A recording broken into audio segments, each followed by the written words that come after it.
வந்தவாசி அம்மாஜி தர்கா. வந்தவாசியிலே புகழ்பெற்ற தர்கா. திருவண்ணாமலை மாவட்டம் வந்தவாசியிலே தலை சிறந்த நல்ல ஃபேமஸான தர்கா இதுதான். சைதாம் தர்கா. எவ்வளோ ஜனம் பாருங்கள், லட்சக்கணக்கான பேர் அமாவாசைக்கு வந்து போகிறாங்க. யாருன்னா வர்றவங்க அமாவாசையில் வந்து பார்க்கலாம். எவ்வளோ ஜனம் நீங்களே நேரடியாக போகலாம்.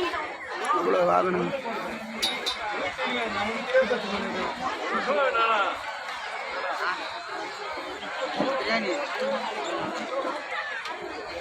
அம்மாஜி தர்கா.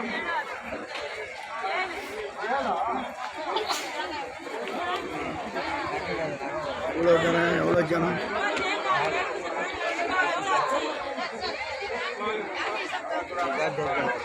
ஆட்டோக்கார் போகிறார் பாருங்க. இவர் தான் எல்லாரும் இட்டு 20 ரூபாய்க்கு இட்டு வர்றார். அவர் மூஞ்ச பாருங்க, திருடுவார். போகிறார் பாருங்க, திட்டுக்க. அவர் மூஞ்ச பாரு, திருடு. உசாராக பார்த்துக்க அவனை. எவ்வளோ ஜனம் வருது பாருங்க அமாவாசை அன்னைக்கு.